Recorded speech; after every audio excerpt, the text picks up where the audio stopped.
제목으로 은혜를 나누고자 합니다. 금년 7, 8월은 태풍 셀마우를 위시해서 근년에 보지 못한 대폭우와 홍수의 재해가 일어난 해인 것입니다.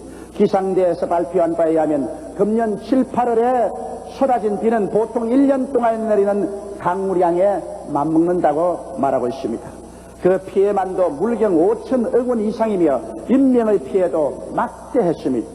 거기에다 전국적으로 요란하게 퍼져간 노사분기로 입은 피해는 천문학적 액수에 달하며 그 결과로 입은 국민의 불안감은 말로 다할 수가 없습니다. 설상가상으로 현재 우리 눈앞에 정일에는 민주화를 향한 여야의 정치적 협상은 가슴을 졸이게 하고 학원의 소요는 이제 듣기조차 엿듣도록 불안합니다. 실로 창세기에 기록되는 우리의 현실이 공허하고 혼돈하며 흑암이 깊음 위에 있는 것 같습니다. 이와 같은 한국의 실정을 비관적으로 보려면 한없이 비관적으로 볼 수 있습니다. 정치적으로나 경제적으로 혹은 사회적으로나 교육적으로 앞날을 바라볼 때 앞날이 캄캄한 것 같습니다. 그러나 이와 반면에 우리가 성경적으로 신학적으로 한국을 바라볼 때는 반드시 절망적이지만 않은 것입니다. 왜냐하면 창세기적 사건처럼 오늘날 이 혼돈하고 공허한 현실 위에 성령께서 운행하고 계시기 때문인 것입니다. 여러분 창세기에 보십시오. 땅이 공허하고 혼돈하며 흑암이 깊음 위에 있을 때 하나님의 신이 수면에 운행했었습니다. 그 결과는 어떤 것이었습니까? 흑암은 사라지고 광명이 다가왔습니다. 혼돈은 사라지고 궁창이 나타나셨습니다. 땅에 물은 한 곳으로 모이고 묻이 드러나고 실과를 맺는 초목들이 나타나셨습니다. 해와 달과 별들이 나타나서 찬란히 궁창을 비추었습니다. 궁중에는 새들이 나르고 물에는 고기들이 무리를 지어 놀고 땅 위에는 곤충과 모든 짐승들이 뛰놀고 결국에는 하나님의 형상과 모양대로 지은 사람 아담 하와가 일어나서 이 세상을 다스리게 만드신 것입니다. 이와 같이 하나님의 성령께서 운행하시면 흑암은 광명으로, 무질서는 질서로, 죽음은 생명으로, 저주는 축복으로 변하던 사실을 우리는 잘 알고 있는 것입니다. 오늘 그러면 우리 한국 땅에 혼돈하고 공허하며 흑암이 깊음 위에 있지만은 그러나 그와 반면에 하나님의 성령이 이 땅에 운행하고 계시다는 사실을 우리는 알아야만 되는 것입니다. 왜냐하면 여러분 선교 역사 100년에 1천만의 성도가 생겨난 것은 오늘날 선교 역사에는 없습니다. 오늘 우리 한국교회 1천만의 성도가 모여서 하나님께 찬미하고 기도하고 있습니다. 이는 성령으로 말미암지 않고 여러분 어찌 1천만이 예수를 믿을 수 있습니까? 성경은 말씀하기를 성령으로 말미암지 않고는 예수 그리스도를 주라고 부를 수 없다고 말하셨습니다. 아버지께서 내게 오게 하지 아니하시면 내게 올 자가 없나니라고 말씀하셨습니다. 그러므로 1천만 성도가 주를 고백하고 있다는 것은 성령께서 우리 대한민국 백성 위에 운행하고 계시다는 사실인 것입니다. 여러분 한국에 이 많은 교회들, 이 많은 성도들이 있는 이상 이것은 성령의 열매요 하나님의 성령께서 우리 조국과 민족에 역사하고 계시다는 사실인 것입니다. 그러므로 이 시점에서 한국의 소망은 바로 한국의 성도에 계시며 한국 교회에 있다는 사실을 아무리 강조해도 모자랄 것 같습니다. 이때 교회가 이 사회에 앞장서서 지켜야 할 사항을 우리는 살펴보고 교회가 이제는 이 민족을 앞장서서 인도해 나가지 아니하면 안 됩니다. 언제까지나 우리 교회가 뒷전에 서 있을 수는 없습니다. 우리의 사회가 혼돈하고 공허하며 흑암이 깊음이 있을 때 하나님의 성령께서 창조의 역사를 베푼 것처럼 오늘 하나님의 성령은 우리 교회를 통해서 역사하십니다. 오늘 성도들을 통해서 역사하는 것입니다. 그러므로 이 시점이야말로 하나님의 교회가 정신을 차리고 잠에서 깨어 일어날 때인 것이며 하나님의 성도들이 이제는 깊은 잠에서 깨어 일어나서 나라와 민족을 위해서 기도하며 악의 세력에 대결하며 흑암을 물리치고 이 사회에서 적극적으로 빛과 소금의 역할을 할 때가 다가오게 된 것입니다. 만일 이 시점에 이 교회가 아직 깊은 잠에 들어있고 입을 다물고 잠잠하고 악의 세력에 대해서 대결치 않고 가만히 있다면 하나님은 반드시 한국 교회를 또다시 처참하게 심판하실 것입니다. 이렇기 때문에 오늘 우리 교회는 비상한 시점에 놓여 있는 것입니다. 우리는 이제 잠잘 때가 아니요 깨어날 때인 것입니다. 언제나 뒤로 물러갈 때가 아니요 앞으로 나올 때인 것입니다. 입을 다물고 짖지 못하는 개처럼 잠잠하게 있을 때가 아니라 일어나셔 좋은 것은 좋다, 좋지 않은 것은 좋지 않다고 외쳐야 될 때가 우리에게 다가오게 된 것입니다. 그러면 이와 같은 현실에서 우리 교회가 먼저 앞장서서 우리 사회 전개해야 되고 또 반드시 이런 혼돈 가운데서 사라져가는 미덕을 지켜서 이것을 선포하지 아니하면 안 될 일들이 있습니다. 그러면 우리가 무엇을 반드시 지켜야만 하겠습니까? 첫째로 사랑을 실천하는 교회가 되어야 되고 이 사회 사랑이 식어지지 않도록 사랑이 잃어버리지 않도록 앞장서서 우리는 나아가 사랑의 불길을 붙여야 되는 것입니다. 오늘날 이 사회에서 행하는 마귀의 역사는 사랑 대신에 미움을 가져오는 것입니다. 정당과 정당 사이에 정상적인 대화를 그치게 하고 미움을 가져오고 갈등을 가져와서 한 나라의 정치를 하는데도 사랑과 대화로 하지 않냐고 미움으로 말미암아 서로 헐뜯고 서로 파괴하고 서로 죽이려고 하는 이것은 바로 마귀의 역사인 것입니다. 성경에는 마귀가 오는 것은 도적질하고 죽이고 멸망시키는 것뿐이라고 말씀한 것입니다. 그러므로 마귀는 바로 미움을 통해서 우리 사회에 들어온 것입니다. 오늘 기업가와 노동자 사이에 노동정의가 정상적으로 이루어지지 않고 폭력화점으로 말미암아 미움이 꽉 들어차게 되었었습니다. 기업가의 마음속에도 노동자에 대한 원한과 미움이 꽉 들어차고 노동자들의 마음속에도 기업가에 대한 원한과 미움이 꽉 들어차 있습니다. 여러분, 원한과 미움이 들어오면 모든 것이 파괴됩니다. 원한과 미움은 하나님이 보내주시는 것이 아닙니다. 이것은 지옥에서 올라온 악마의 책략인 것입니다. 이러므로 오늘 이 사회 노동자나 기업가들 사이에 미움이 있으면 우리나라의 경제는 파멸되고 말 것인 것입니다. 오늘 기성세대와 젊은이 사이에 미움이 있습니다. 젊은이들은 기성세대는 아무것도 모른다고 말합니다. 그리고 이미 곰팡이 냄새가 난다고 말합니다. 그리고 기성세대는 젊은 세대가 위험하게 짝이 없다 물가에서 노는 어린아이와 같고 성냥을 가지고서 집더미 밑에서 장난하는 것과 같다고 생각하는 것입니다. 여러분, 젊은이와 기성세대 간의 격차와 갈등, 여기에서 미움이 일어나는 것입니다. 그래서 기성세대는 젊은이를, 또 젊은이는 기성세대를 불신하게 되는 것입니다. 여러분, 역사라는 것은 단절되지 않습니다. 역사는 과거에서 현재로 미래로 연결되는 것입니다. 과거가 없는 현재가 있을 수 없으며 또 미래가 없는 현재는 있을 수가 없는 것입니다. 여러분, 기성세대가 없이 현재 젊은 세대가 있을 수 없으며 젊은 세대가 없이 기성세대는 존재할 수가 없는 것입니다. 이러므로 이런 단절된 것이 아니라 서로 고리를 붙잡고서 연결되어 나가야 되는 것입니다. 젊은이들은 기성세대의 경험을 배워야 됩니다. 그들의 역사적인 체험담을 들어야 되는 것입니다. 그들이 전해주는 역사적인 사건을 진실로 받아들여야만 되는 것입니다. 그리고 또 기성세대는 이제 다가오는 세대는 젊은 세대의 것이기 때문에 뒤에서 젊은 세대를 이해하고 동정하며 그들을 밀어주고 도와줘야 되는 것입니다. 미움이 들어와서 역사적인 단절을 가져와서는 절대로 안 되는 것입니다. 나는 얼마 전에 중앙대학교 학생들이 방공 전시회에 나가서 방공 사진을 뜯어서 불로 태우면서 이것은 역사를 왜곡하는 것이다, 이렇게 했다는 사실이 신문에 난 것을 보고 아연 실색을 했었습니다. 6.25 사변 때 공산당들이 우리를 침범해 나온 것은 너무나 사실이고 이것은 아무도 부인할 수 없는 사실입니다. 심지어 소련의 후르시초프까지라도 스탈인이 명령해서 먼저 한국을 침략해 했다고 고백을 했었습니다. 그런 역사적인 사실을 오늘 젊은 세대가 역사적인 기생사대의 경험과 전달한 것은 역사를 왜곡하는 것이라고 해서 이를 짓밟는다면 오늘날 젊은 세대의 갈 길은 캄캄하고 암울한 것입니다. 왜냐하면 역사의 소리를 들을 줄 모르는 사람은, 역사에서 교훈을 배울 줄 모르는 사람은 현실과 미래를 상실해버리고 마는 것입니다.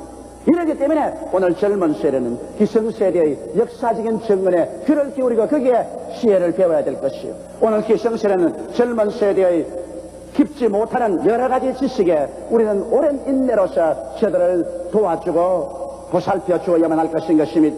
오늘 우리 사회는 있는 자와 없는 자 사이에 심각한 갈등이 있습니다. 우리 한국 사회가 신속히 발전되어서 있는 자와 없는 자의 차별이 없어져야 하는 것입니다. 중산층이 우리 한국 사회를 완전히 전변하고 모두 다 함께 잘 사는 사회가 되어야지.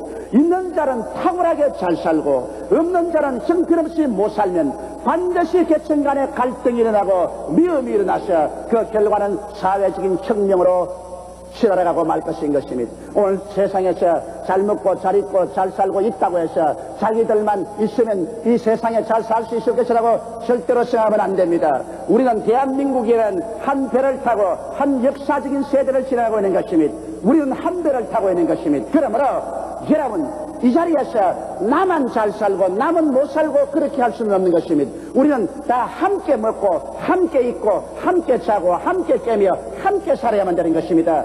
이러기 때문에 오늘 이 사회에서 있는 자들은 마음을 겸비하게 낮추어서 있는 자로서의 호화찬란한 사치를 하지 말고 있는 것을 가지고 없는 자와 나눌 수 있는 사랑의 운동이 일어나야만 되는 것입니다.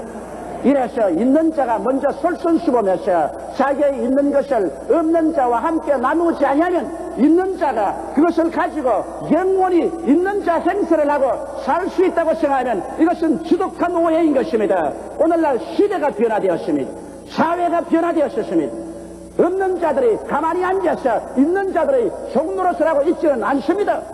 있는 자들이 솔선수범해서 없는 자와 함께 나누어서 공평하게 살기를 원치 아니하면 있는 자는 모조리 다 나중에 처참하게 빼앗기고 말 것인 것입니다. 이와 같이 미움은 불신과 모든 파괴를 가져오는 근원이 되는 것입니다.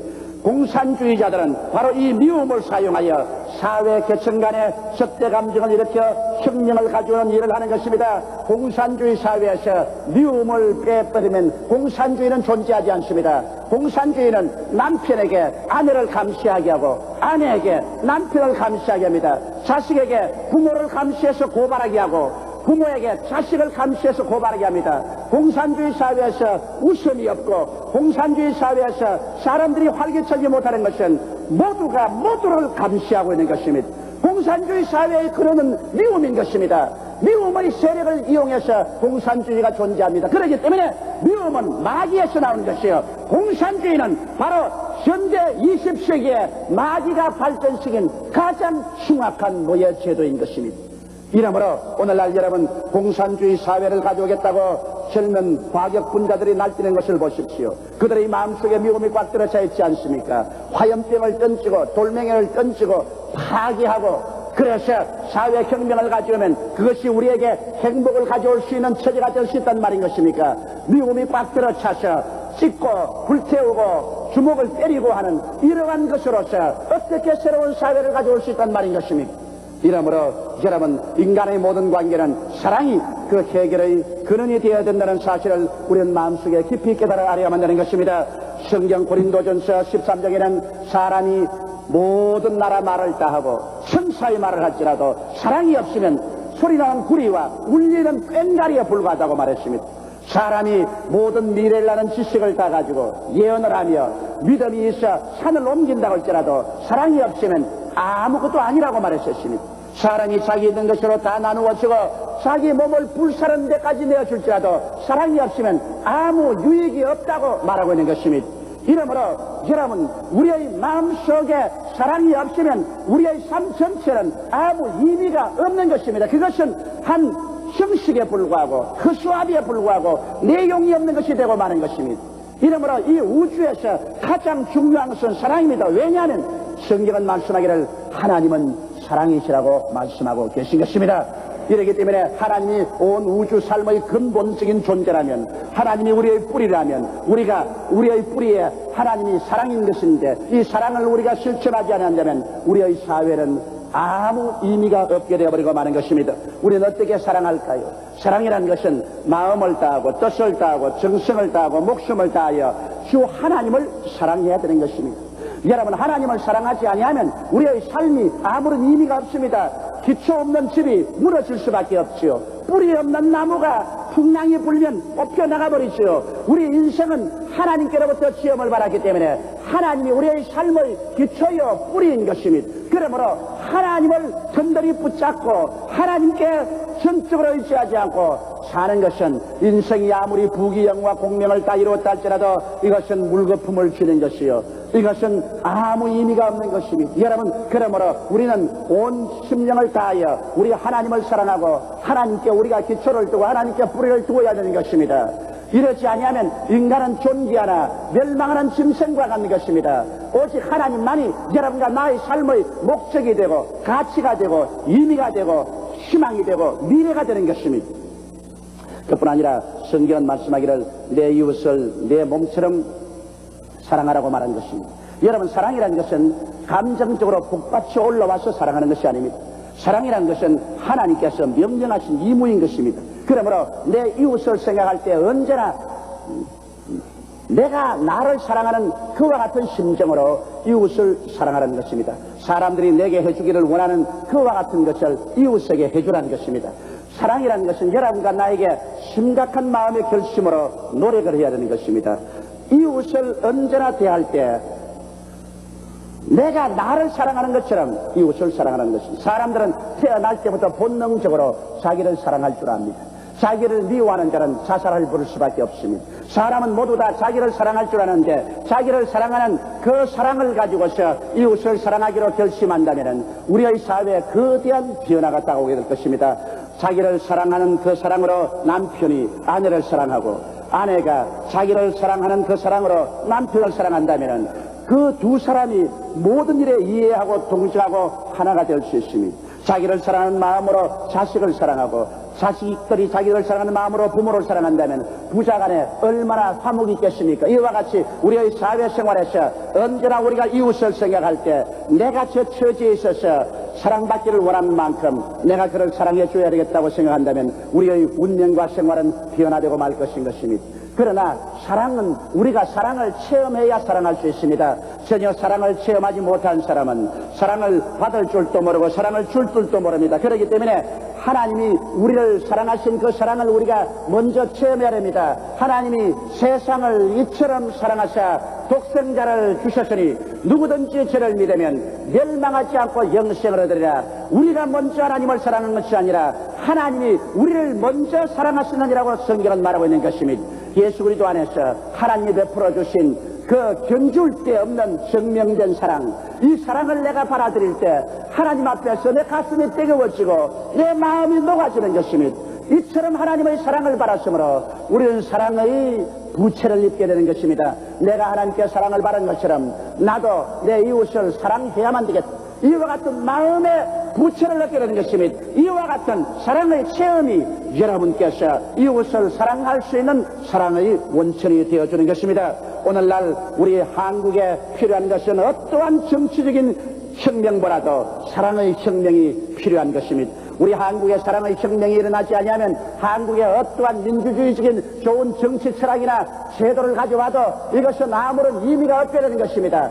진실로 우리가 잘 살 수 있는 사회와 국가가 되는 것은 사랑의 위대한 혁명이 이 땅에 일어나야만 되는 것입니다. 둘째로 우리는 이러한 시기에 꿈을 잃어버려서는 안 되는 것입니다. 사람이 꿈을 잃어버리면 자포자기하여 파괴되게 되는 것입니다. 꿈이 없는 사람이 내일이 없는데 오늘 먹고 마시고 될 대로 되라고 살 수밖에 없는 것입니다. 그렇기 때문에 성경은 꿈이 없는 백성은 망한다고 말한 것입니다. 우리 한 사람 한 사람의 가슴 속에 내일을 향한 불타는 꿈이 있어야 이 사람은 소망이 있고 기쁨이 있게 되는 것입니다. 여러분, 소망을 잃어버리면 자멸한다는 사실은 성경에서 분명히 알 수 있습니다. 모세를 따라서 나온 300만 이스라엘 백성들이 모세가 죽고 난 다음에 여호수아를 따라 가데스 바네아까지 왔습니다.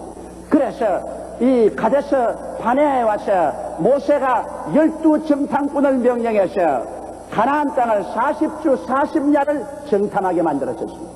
12정탐꾼이 돌아와서 잔뜩 기다리고 있는 이스라엘 백성들 앞에서 보고할 때 그중에 10명의 정탐꾼은 굉장히 비관적인 보고를 했었습니다.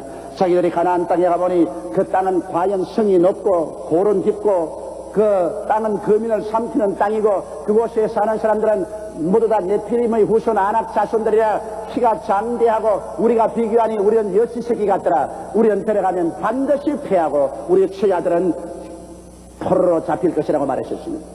처참하게 부정적인 보고를 했습니다. 이 말을 듣자 모든 백성들의 가슴 속에서 꿈이 사라져버렸습니다. 그들은 희망을 잃어버렸었습니다. 낙심했었습니다. 그들은 두 다리를 뻗고 땅을 치며 울고 그리고 한 장관을 세워 애굽으로 돌아가자고 말했었습니다.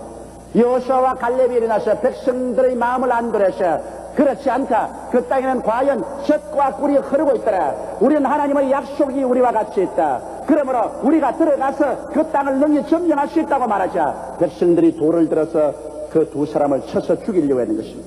그럴 때 하나님의 영광이 나타나서 이 이스라엘 백성들을 모두 회진시켜 광야로 돌렸었습니다.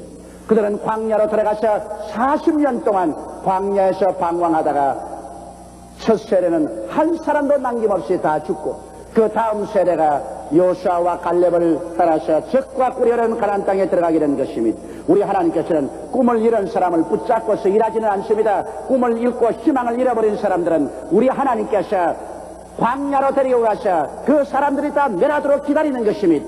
이러기 때문에 오늘날도 여러분과 내가 어떠한 역경에 처할지라도 자포자기하지 말아야 되는 것입니다. 하나님은 스스로 돕는 자를 돕습니다. 자기 스스로가 꿈을 포기한 사람을 하나님께서는 도와주지 않습니다. 이렇기 때문에 우리 현실에서 정치인이나 기업가나 학생들이 꿈으로 현실을 극복해야만 하는 것입니다. 성경에 보십시오. 아브라함은 나이 75세가 되었을 때 하나님께로부터 새로운 땅에 가서 새 나라를 세울 꿈을 얻고 난 다음에 꿈이 그 나이도 극복하고 그 어려운 환경도 극복하고 일어나서 그는 가나안 땅으로 가서 유대인의 조상이 되게 만드는 것입니다. 모세는 나이 80이 되었는데 80에 그는 하나님께로부터 꿈을 얻었었습니다. 이래서 하나님께서 모세에게 지팡이 하나 짚고 애굽으로 건너가서 300만 이스라엘을 구출하라고 말씀하셨습니다. 그가 하나님께로부터 꿈을 얻자마자 80노구를 그는 극복할 수 있었습니다. 그는 군대도 없고 자금도 없었지만은 그러나 이 모든 어려움을 극복하고 나아가서 바로에게서 믿음으로 이스라엘 300만 백성을 구출해낼 수가 있었던 것입니다. 이러므로 하나님께서 붙들어 주시는 사람들은 그 생활 환경에서 연세로서나 환경으로 억센 어려움이 있을지라도 꿈을 주심으로 그것을 극복할 수가 있는 것입니다. 여러분, 오늘 성경은 말씀하기를 말세 모든 사람들에게 하나님이 성령을 부어주시다 하겠습니다. 모든 육체에게 성령을 불어주어서 너희 젊은이들은 환상을, 늙은이들은 꿈을 꾸겠다고 말씀한 것입니다. 우리가 환상과 꿈을 가슴속에 가지고 있는 이상 우리들은 절대로 망하지 아니할 것입니다. 여러분, 오늘 노사 분쟁으로 말미암아 많은 기업가들이 꿈을 잃어버리고 말았었습니다. 이제 회사를 키우기를 꺼려야 합니다. 공장을 확대하기를 꺼려야 합니다. 재투자하기를 꺼려야 합니다. 될 수 있으면 사업체를 줄이고 인원수를 줄여서 이제는 적당히 먹고만 살아야 되겠다. 이것은 큰 충격으로 말미암아 마음속에 꿈을 상실해가고 있는 것입니다. 여러분, 이것은 우리가 충분히 이해할 만도 하지만은 그러나 우리 한국 사회가 발전하는 이 과정에서 반드시 노사 분쟁은 한번 짚고 지나가야만 되는 것입니다. 이것은 어느 선진국이고 노사 분쟁을 통해서 선진국이 안 된 나라가 없는 것입니다. 여기에서 꿈을 잃어버리고 주저앉으면 아르헨티나, 브라질, 칠리 같이 선진국 문턱에서 노사 분쟁으로 말미암아 꿈을 잃어버리고 주저앉아서 후진국으로 물러가버린 것처럼 되고 마는 것입니다. 그러나 이곳에서 기업가들은 꿈을 잃지 말아야 되는 것입니다. 노동자들도 꿈을 잃지 말아야 되는 것입니다. 서로서로 합쳐서 더 나은 내일을 향한 창창한 꿈을 가지고 나가면 꿈이 우리를 지배하고 우리를 인도해 주어서 더 나은 관계를 결성해주고 더 나은 내일을 만들어주는 것입니다. 그러므로 우리 현재 한국의 사회는 일어나서 선진제일로 들어갈 것이냐, 그렇지 않으면 중진과 후진으로 후퇴할 것이냐, 그 기로에 서 있는 것입니다. 이것은 우리들의 가슴 속에 어떠한 환경에 처해서 충격을 받아 꿈을 포기해버리고 자포자기할 것이냐, 억센 꿈을 가지고서 눈에는 아무 증거 안 보이고 귀에는 아무 소리 안 들리고 손에는 잡히는 것 없어도 우리가 믿음으로 말미암아 밀고 나갈 것이냐, 이것이 우리 한국의 운명을 결정하는 것입니다. 이러므로 사랑하는 성도 여러분, 우리는 어떠한 역경에 처하더라도 하나님을 바라보고 하나님을 사랑하는 마음과 나라를 사랑하는 마음으로 끝까지 꿈을 포기하지 않는 여러분 되시기를 주님의 이름으로 축원합니다. 셋째로, 우리는 긍정적인 삶의 태도를 잃어서는 안 됩니다. 중병 환자는 살겠다는意欲과 살 수 있다는 신념을 잃어버리면 백약이 무효가 되는 것입니다. 부정적인 마음의 안경을 끼고 세상을 보면 모든 것이 비관적으로 보입니다. 내가 잘 아는 성도 한 분 있는데 이분은 태어날 때부터 부정적으로 보도록 태어난 분인 것입니다. 내가 그렇게 긍정적인 설교를 했건만은 그 설교는 한쪽 귀로 들어서 한쪽 귀로 다 나가버리고 맙니다. 그 마음에는 완전히 부정적인 색깔을 띠고 있는 것입니다. 그분을 내가 안 지 한 20년 전인데 20년 동안 내가 만났을 때 언제나 이 나라 망한다고 그랬지 흥한다는 말 못 들었었습니다. 이 사회가 망하고 이 나라가 망하고 이 정부가 망하고 우리 온 국민들은 도탄에 빠질 것이라고 20년 동안 늘 그렇게 말했지만은 20년 동안 이 나라는 망하지도 아니하고 백성들이 도탄에 빠지지도 아니하고 우리나라는 계속 발전하고 우리는 영혼이 잘됨같이 범사에 잘되며 강건해져 오는 것을 보았었습니다. 이러므로 여러분 일단 부정적인 안경을 쓰고 보면 온 눈에 보이는 것은 부정적인 것밖에 안 보이는 것입니다. 파란 안경은 천지를 파랗게 보이게 하고 빨간 안경은 천지를 빨갛게 보게 하는 것입니다. 그러므로 오늘 여러분 우리는 어떤 안경을 써야 될까요? 예수 그리스도의 십자가의 안경을 써야만 되는 것입니다.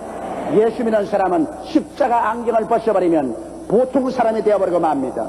이러므로 예수 믿는 사람이 언제나 십자가 안경을 끼고서 사물을 바라보는 것입니다. 십자가 안경은 어떤 안경일까요? 십자가 안경을 끼고 죄를 바라보면 죄만 보이는 것이 아니라 용서하는 예수 그리스도의 보혈이 보이는 것입니다. 그러므로 죄가 있으면 그곳에 용서하는 보혈이 있기 때문에 회개하고 보혈을 믿으면 용서받고 이롭게 되므로 얼마나 긍정적인 것입니까? 십자가의 안경을 끼고 보면 이 세상이 모든 혼돈하고 공허하며 흑암이 깊음에 있는 건 보이지만은 십자가 안경을 통해서 보면은 그곳에 성령이 역사하는 것이 보이는 것입니다. 할렐루야. 그래서 아무리 공허하고 혼돈하며 흑암이 깊음에 있어도 성령이 역사하는 것이 십자가의 안경을 통해서 보이기 때문에 우리 믿음으로 담대하게 나갈 수 있고 성령께서는 어두움을 빛으로 혼돈을 질서로 죽음을 생명으로 저주를 축복으로 변화시키는 역사를 베푸는 것입니다. 여러분 십자가의 안경을 끼고 보면 질병밖에 안 보이는 세상 속에서 치료하는 예수 그리스도가 보이는 것입니다. 우리가 어떠한 질병에 취해서 고통에 취할지라도 십자가의 안경을 끼고 보면 치료하는 예수 그리스도가 나타나서 역사하는 것을 보기 때문에 우리는 낙심하지 않고 건질기게 주를 의지하면서 치료하는 주님을 붙잡고 우리의 삶 속에 치료를 가져올 수 있게 되는 것입니다. 십자가의 안경을 끼고 우리 환경을 바라보면 우리는 저주밖에 보이지 않습니다. 세상 사람들은 가시와 은극기와 저주밖에 보이지 않는데 십자가의 안경을 통해서 보면 그 은극기와 가시는 다 채해지고 저주는 다 사라지고 아브라함의 축복으로 천지가 충만한 것이 보여지는 것입니다. 이러므로 나는 못해, 나는 안 돼, 나는 할 수 없어 이 말이 쑥 들어가고 마는 것입니다. 왜? 내 눈에 보이는 것은 십자가의 안경을 통해서 아브라함의 축복이 보이기 때문인 것입니다. 이러므로 여러분과 나는 이와 같은 축복의 안경을 끼고 긍정적이고 적극적이며 인생을 살아갈 수가 있는 것입니다. 우리는 또한 십자가의 안경을 끼고 보면 여러분 이 땅에 우리의 삶이 전적으로 행인과 나그네와 같은 삶이라는 것을 알 수 있습니다. 우리는 행인과 나그네와 같이 지나가는 이 세상에 영원한 미련을 두고 있지 않습니다. 십자가의 안경을 끼고 보면 하나님이 예비하신 새하늘과 새 땅과 새 예루살렘이 내 눈앞에 환하게 보입니다. 내가 영원히 들어가서 살 새하늘과 새 땅과 새 예루살렘이 보이는데 이 썩어지고 더러워지고 쇠하실 현실에 붙잡혀서 여기에서 울고 웃고 이 자리에서 살려고 하지는 아니할 것입니다. 이러므로 십자가 안경을 끼고 보면은 여러분 우리의 전 세계가 완전히 새롭게 보이는 것입니다. 긍정적인 태도는 굳건한 신앙을 가져오게 되고 오직 하나님에 대한 확실한 신앙이 운명과 환경을 지배하고 새로운 삶을 시작할 수 있는 것입니다. 그러므로 오늘날 우리 대한민국이 필요한 것은 우리 4천만 동포가 모두 다 예수를 믿고 십자가 안경으로 갈아 끼는 것입니다. 세상에 태어날 때부터 끼고 있는 그 저주의 안경을 벗어버리고 십자가 안경으로 바꾸어 끼어서 모든 사물을 오중복음과 삼박자 축복을 통해서 보게 되시기를 주님의 이름으로 축원합니다. 우리 한국은 지금 거대한 역사적인 변혁기에 들어와 있습니다. 우리 국민들은 너나 할 것 없이 모두 다 힘을 합하여 위대한 조국 건설을 해야만 하는 것입니다. 이때 우리들은 인간으로서 감당하기 어려운 많은 시련에 부딪힙니다. 이 시련들을 이길 수 있는 마음의 자원이 곧 그리스도 안에서 사랑을 가지는 것이며 꿈을 가지는 것이며 신념을 가지는 것입니다. 만일 우리의 가슴 속에 사랑이 사라지고 꿈이 사라지고 신념이 사라지면 다가오는 무서운 시련과 폭풍우를 이겨나갈 자원이 없게 되는 것입니다. 그러나 사랑과 꿈과 신념이 있는 이상 우리는 어떠한 역경도 모르다 우리의 밥으로 변화시키고 우리의 내일을 아름다운 창조로 변화시키게 될 것입니다. 우리 다 같이 고개 숙여 기도드리십시다. 전능하시고 거룩하신 우리 아버지 하나님이시여, 우리 대한민국은 5천년 역사 중에서 가장 크나큰 변혁기에 들어와 있습니다. 진실로 우리가 역사상 아직 보지 못한 민주화라는 길을 걸어가고 있습니다. 이러한 시점에서 원수 마귀는 우리 사회 가운데 들어와서 사랑 대신에 미움으로 온 사회에 펼쳐놓으려고 합니다. 꿈을 짓밟아버리고 절망적으로 만들려고 합니다. 사람들의 마음속에 공포감을 넣어주어서 신념을 빼앗아가고 부정적인 태도로 채워놓으려고 합니다. 그래서 우리 사회로 하여금 침몰되게 하려고 하고 있습니다. 아버지의 악한 마귀, 이 악한 공산주의, 이러한 것들이 우리에게 감히 들어오지 못하도록 우리는 예수 그리스도 안에서 줄기차게 사랑과 꿈과 긍정적인 믿음의 태도를 가지고 나아가게 도와주시옵소서. 예수님 이름 받들어 기도드리옵나이다. 아멘.